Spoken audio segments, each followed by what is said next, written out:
मंडळी, H2Oच्या आजच्या भागामध्ये पुन्हा एकदा सगळ्यांचं खूप खूप स्वागत. कसे आहात सगळे? 2025 संपतंय, 26 लवकरच सुरू होईल आणि म्हणून एक खूप उत्सुकता, थोडासा आनंद, थोडी एक्साइटमेंट ह्या सगळ्या गोष्टी नक्कीच आहेत. आम्हाला पण खूप छान वाटतंय.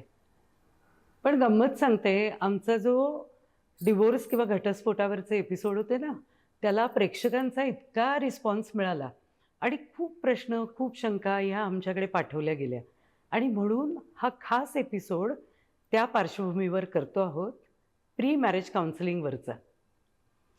गंमत कशी आहे बघा, घटस्फोटांचं प्रमाण वाढतंय हे तर आपण सगळे बघतोच आहोत. म्हणजे कुठेतरी ॲडजस्ट करच्या जागी मी का म्हणून अशी संस्कृती पुढे येत चालली. मुलं मुली लग्नाच्या आधी खूप प्रेमात असतात, पण लग्नानंतर कुठे जातं ते प्रेम? काय होतं नेमकं? का दोघांना एकमेकांविषयी वाटणारं प्रेम हे त्यांच्यातल्या मतभेदांना कव्हर करू शकत नाही? हे आणि असे अनेक प्रश्न प्रत्येकाच्या मनात असतात. मुख्य म्हणजे काय माहिती आहे का, पूर्वीच्या काळी जेव्हा लग्न ठरायची ना, त्यावेळेला प्रश्न असायचा की मुलगा काय करतो, मुलगी काय करते. आत्ताच्या काळामध्ये काय आहेत प्रश्न? मला किती स्पेस मिळणार, या लग्नानंतर मला जे करायचं आहे त्याच्यासाठी मला किती फ्रीडम असेल. जेव्हा लग्नाची सुरुवातच हे अशा मुद्द्यांवरती होते, त्यानंतर हे मुद्दे जेव्हा लग्न होतं त्यानंतर एका वेगळ्या वळणावरती जातात आणि म्हणूनच कुठेतरी लग्नाआधीचं आय लव्ह यू जे असतं ते मी का म्हणून, वाय शुड आय, अशा नोटवर येऊन थांबतं आणि मग सगळे प्रॉब्लेम सुरू होतात.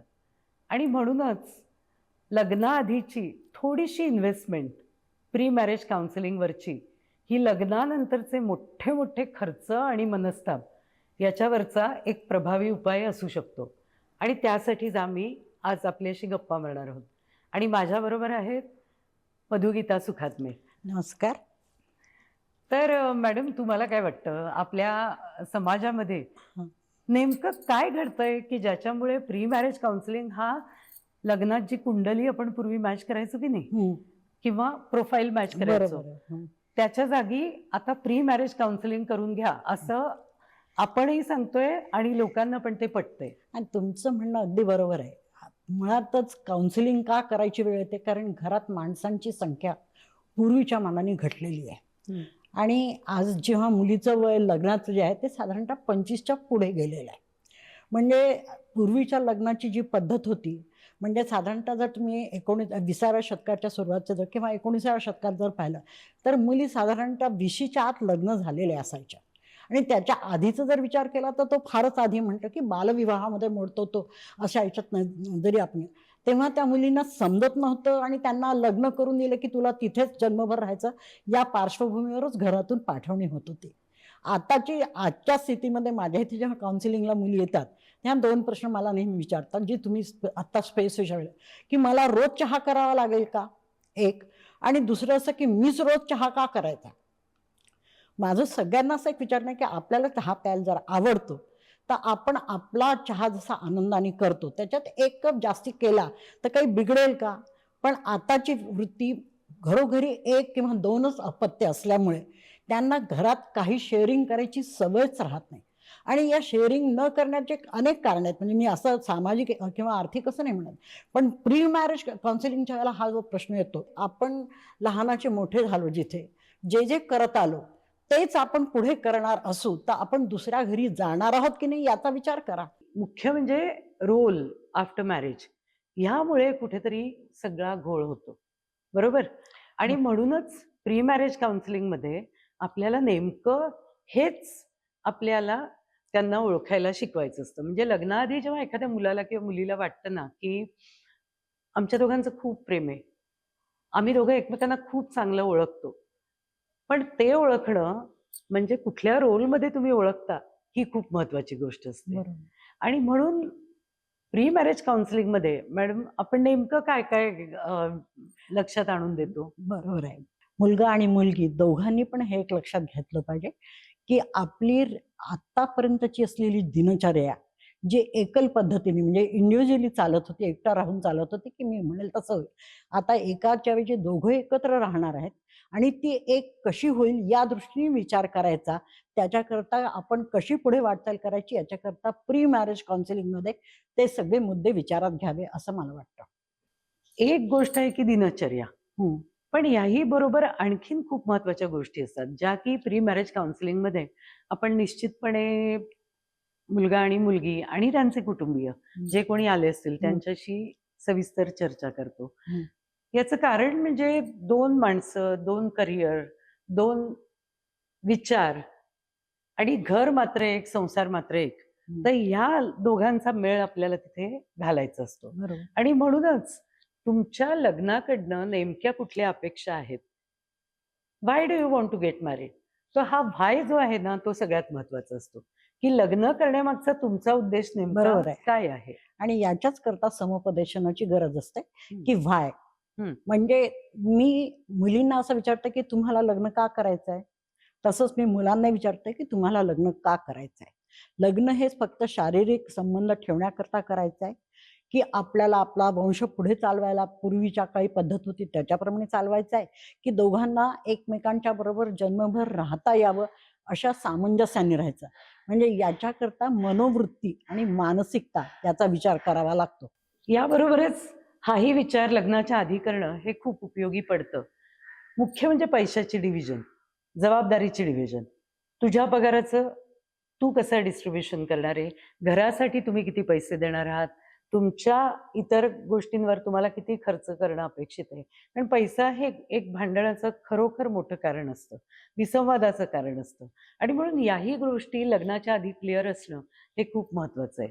तीच गोष्ट मुलांच्या बद्दल आहे, की मुलांना रेज करायचं, मुलं होऊ द्यायची की नाही? कारण आजची आपण बघतो की जनरेशन जी नवीन जनरेशन आहे त्यांना मुलं पण नको आहेत. पण एका पार्टनरला वाटतं की मला मूल हवंय आणि दुसऱ्याला वाटतं की मला नकोय.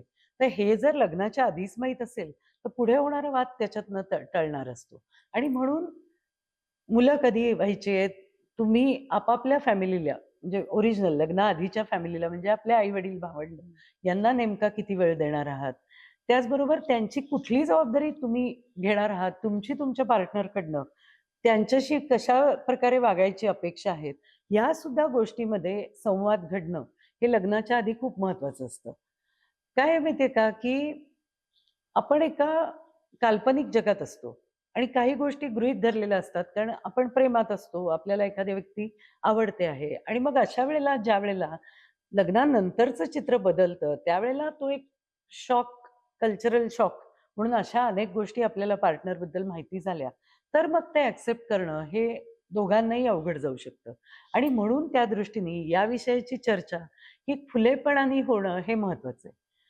किंबहुना मी तर तुम्हाला गंमत सांगते, की माझ्याकडे जेव्हा कपल येतात किंवा विशेषतः आई-वडील येतात, की हे दोघं ना सारखे भांडत असतात. त्यांचं भांडण कसं टाळता येईल? तर मी त्यांना नेहमी काय सांगते माहिती का? मी भांडण टाळायला शिकवतच नाही. मी भांडण कसं करायचं ते सांगते आणि भांडणामध्ये कशावरनं भांडा ते शिकवते. बघा 2 सुबुद्ध व्यक्ती, 2 स्वतंत्र व्यक्ती भांडण कसं काय टळणार आहे? मतभेद हे असणारच आहेत.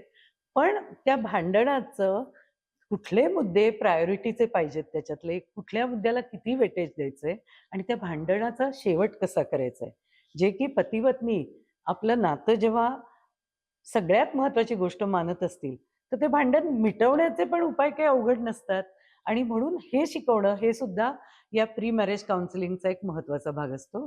जे लग्नानंतर मी सुरुवातीला म्हटलं तसं, की लग्नानंतरचे मोठे खर्च आणि मनस्ताप हे 2 वाचवायचं असेल तर लग्नाच्या आधी प्री मॅरेज काउन्सिलिंग थोड्याशा वेळात, थोड्याशा पैशात पण हे सगळं होऊ शकतं. नाही म्हणूनच प्री मॅरेज काउन्सिलिंग करता ना, म्हणजे जसे वधूवरांचं करायला पाहिजे ना, तसं त्यांच्या आई-वडिलांचं, दोन्ही बरोबर. आई-वडिलांचंही करायला हवं. हं. कारण आई-वडिलांची जी भूमिका असते ती आणि लग्न करणाऱ्या मुला-मुलींची त्यांच्यामध्ये एका जनरेशनची एक पूर्ण मोठी गॅप असते आणि जनरेशनची गॅप आणि आता जे औद्योगिकरण झालेलं आहे त्याच्यामुळे म्हणा किंवा मुलं-मुली खूप उशिरा लग्न करतात. त्यामुळे त्यांची मतं फिक्स असतात आणि ते आई-वडिलांना पण माहीत नसतात. म्हणजे आम्ही 4 दिवस फक्त सासू-सासऱ्यांबरोबर राहणार आहोत की आम्ही जन्मभर सासू-सासऱ्यांबरोबर राहणार आहोत, हे मुलीला विचारण्याचं धाडस पाहिजे. आणि याच्याकरता समुपदेशनामध्ये दोघांनी संवाद साधायला पाहिजे की ठीक आहे, आपण दोघं एकमेकांशी आता लग्न करणार आहोत. तर लग्न करणार आहे म्हणजे माझ्या राहण्याचं ठिकाण आणि तुझ्या राहण्याचं ठिकाण कुठे असेल? तू जॉब बदलणार आहे की मी जॉब बदलणार आहे, की माझ्या जॉबमधले पैसे इतके येतील, तुझे जॉबमधले पैसे इतके येतील. मुलांनीच सगळा खर्च केला पाहिजे की मुलींनी पण त्याच्यात कॉन्ट्रिब्यूट केलं पाहिजे, किंवा आपण दोघांचं मिळून एक घरकुल जे उभारणार आहोत, त्या घरकुलामध्ये तुझे आई-वडील, माझे आई-वडील आणि बाकीचे नातेवाईक पण आम्ही कसे सामावून घेणार आहोत.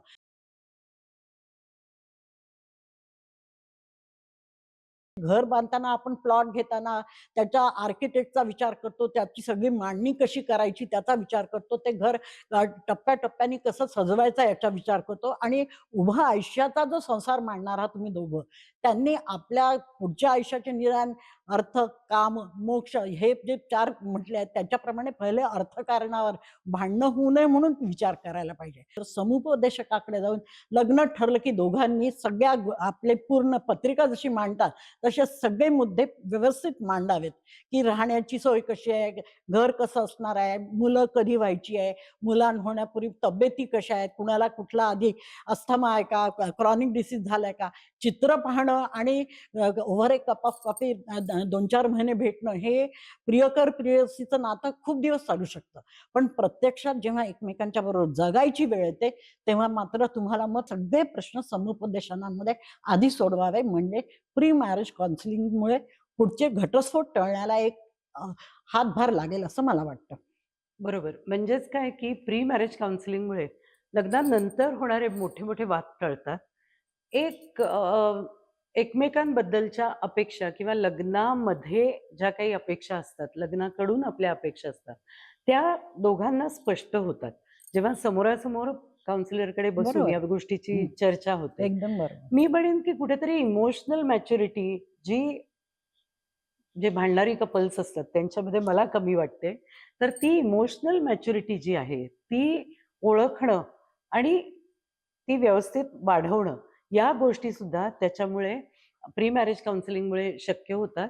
जी मुलं लग्न करतात आज, ते इमोशनली खरंच लग्नाला उत्सुक किती आहे ह्याच्यावर ते पॅरामीटर ठरतं. आणि इमोशनली एकमेकांना ते ब्लॅकमेल करतात, असं एकमेकांच्यावर जेव्हा आरोप करतात, तेव्हा मी काउन्सिलिंग म्हणजे प्री मॅरेज काउन्सिलिंगमध्ये असं सांगेन, की तुझा स्वभाव कसा आहे, तिचा स्वभाव कसा आहे, तो एकमेकांना इमोशनली एकमेकांना किती कॉम्पिटेबल आहे याचा पण तुम्ही विचार करा. बरोबर. कारण एखाद्याला रोज आईस्क्रीम खायला आवडत असेल आणि एखाद्याला अजिबात आवडत नसेल, पण मग तिच्या भावना तिने मारायच्या का, किंवा त्याच्या भावना आहेत म्हणून तिने आईस्क्रीमच खायचं नाही, ह्या 2 मधला सुवर्ण मध्य जर ते दोन्ही कपल इमोशनल क्वोशंटवर जर विचार करू शकले ना, तर त्यांची ही भांडणं कमी होतात. बरोबर. आणि म्हणूनच लग्न म्हणजे सहन करणं, हा जो काही एक हे जे एक भावना मनात येऊ शकते, त्याच्या जागी लग्न म्हणजे सहप्रवास करणं, ही कन्सेप्ट प्री मॅरेज काउन्सिलिंगमुळे खूप चांगल्या प्रकारे हाताळता येते. आणि गंमत कशी आहे बघा, की प्री मॅरेज काउन्सिलिंग तुम्ही उल्लेख केलात, की लग्न ठरलं की या. मी तर म्हणेन, की तुम्ही विचार करताय लग्नाचा किंवा लग्नाला आपण हल्लीच्या काळामध्ये रिलेशनशिप या नात्याने सुद्धा ॲक्सेप्ट करू शकतो, की एखाद्या 2 जणांनी एकमेकांबरोबर राहायचं ठरवलंय किंवा लग्नाच्या नात्यात त्यांना आता एकमेकांबरोबर राहायचंय. तर या दोन्ही केसेसमध्ये प्री मॅरेज काउन्सिलिंगचा खूप उपयोग होतो. त्याचबरोबर सेकंड मॅरेज जे आजच्या समाजामध्ये खूप कॉमनली घडतं, तिथे तर 100% प्री मॅरेज काउन्सिलिंग हा ऑप्शन इतर कुठल्याही बाबींइतकाच महत्त्वाचा असला पाहिजे. आणि म्हणजे डिव्होर्सचा विचार करताय, तिथे तिथपर्यंत जायची वेळ जर आपल्याला टाळायची असेल, तर प्री मॅरेज काउन्सिलिंगमध्ये अनेक गोष्टी उघड झाल्या. तुमचाही अनुभव असेल, की नाही, सेकंड मॅरेजचा जो प्रश्न असतो, तर दोघंही जर सेकंड मॅरेजचे असले, तर ते जास्ती खुलेपणाने एकमेकांशी प्री मॅरेज काउन्सिलिंगमध्ये बोलू शकतात. पण एकाचं लग्न झालेलं आहे आणि एकाचं झालेलंच नाही, तर या पार्श्वभूमीवर त्या ढवळ्या-पवळ्याची जी रेस असते तसं होतं. आणि मुलींना असं वाटतं, की त्याचं दुसरं लग्न आहे, तर त्यांनी पहिल्या लग्नासारखं वागावं. पण त्या खुलेपणाने का मांडत नाही? नाही म्हणून तर प्री मॅरेज आणि काउन्सिलिंग म्हणून त्यांनी काउन्सिलिंगमध्ये करणं हा मुद्दा मांडलाच गेला पाहिजे, बरोबर आहे. की माझी लग्नाच्या वेळेला ही अपेक्षा आहे. माझी लग्नाच्या वेळेला हे करायची अपेक्षा आहे. म्हणजे माझं म्हणणं असं ना, की मुलींना मी लग्न करते हे का करते याचा पूर्ण आलेख स्वतःच्या मनात तयार पाहिजे. तसाच मुलालाही पाहिजे. बरोबर. आणि तो दोन्ही आलेख एकमेकांच्या ह्याच्यामध्ये जर ते व्यवस्थित बसत असतील, तरच तुम्ही त्याविषयीचा विचार करू शकता. किंवा आपण काही मुद्दे एकमेकांना सांभाळून घेऊ शकत असेल, तरी सुद्धा त्याच्यात प्रिमाइस. पण रिलेशनशिप ही कायद्याने मान्य आहे की नाही हे म्हणण्यापेक्षा मनाने तुम्ही जर मान्य केलेली आहे एकदा, तर त्या याच्यामध्ये प्री मॅरेज काउन्सिलरचा एवढाच फक्त भाग राहील की तुम्ही एकमेकांना सांभाळून पूर्वी घेत होते, तर आता का अडचण येते? तेवढे मुद्दे तुम्ही सॉल्व्ह करा. नाही म्हणजेच काय की एक त्रयस्थ प्रशिक्षित व्यक्ती प्री मॅरेज काउन्सिलर म्हणून आपण जेव्हा एखाद्या कपलशी बोलतो त्यावेळेला हेच चित्र आपण त्यांना उलगडून दाखवतो. कारण हो. काही गोष्टी या व्यक्तिशः नाही, त्या मुलाला किंवा मुलीला नाही, आपल्या इथे कळतीलच लग्न असं या नसतं. संस्थेत खूपशा गोष्टी गृहीत धरतात. बरोबर. त्या ते गृहीत गृहीत धरू धरणं नये. किंवा आपल्याला असं वाटत असतं की मी माझ्या पार्टनरला, होणाऱ्या पार्टनरला पूर्ण ओळखते आणि खरं तसं नसतं. म्हणजे तुम्ही ओळखणं म्हणजे तुम्हाला त्याची दिसतो कसा, त्याची नोकरी काय, त्याला पैसे किती मिळतात, त्याला काय आवडतं हे कळतं. पण प्रत्यक्ष राहण्यासाठी ज्या कंपॅटिबिलिटी या बाबतीमध्ये आपण बोलतोय की त्या गोष्टी ह्या एकत्र लग्नानंतरच कळणार असतात आणि म्हणून आजच्या काळामध्ये विशेषतः जिथे दोन्ही बाजूला ऍडजस्ट करणं हे एक मोठं संकट वाटत असतं दोघांनाही, तर तिथे प्री मॅरेज काउन्सिलिंग हा निश्चितपणे तुम्हाला एक तुमचं अंडरस्टँडिंग वाढवण्यासाठी आणि तुम्हाला जास्त योग्य निर्णयाकडे पोहोचवण्यासाठीचा महत्वाचा मुद्दा म्हणजे राहतो. एका दृष्टीने तुम्ही लग्नापूर्वी दोघांनी पण संवाद सगळ्या वेदना आणि संवेदना सह केला पाहिजे. म्हणजे संवाद वाढवण्याकरता हा सगळ्यात चांगला मार्ग आहे. तेव्हा श्रोते हो, प्री मॅरेज काउन्सिलिंग ही आज काळाची गरज आहे. घटस्फोट होणं, ब्रेकअप होणं, कुठल्याच गोष्टी आपल्याला आयुष्यात पुढे नेत नसतात. त्यातनं आपल्याला मनस्ताप निश्चितपणे वाढणार असतात. आणि म्हणून एक संवाद सत्र जिथे दोघेही जण खुलेपणाने आपल्या अपेक्षा, आपण काय आहोत याविषयी चर्चा करतील, तर पुढच्या अनेक संभाव्य धोक्यांना किंवा प्रॉब्लेम्सना त्याच्यातनं आपल्याला उत्तरं आधीच शोधता येतात. साधी गोष्ट असते, तुम्ही मोबाईल घेतात तरी तुम्ही रिव्ह्यूज बघता ना? तुम्ही डॉक्टरांकडे जायचं असेल, तरी सुद्धा Google करता आणि बघून आणि घेता. तर मग इथे तर आयुष्याचा प्रश्न असतो.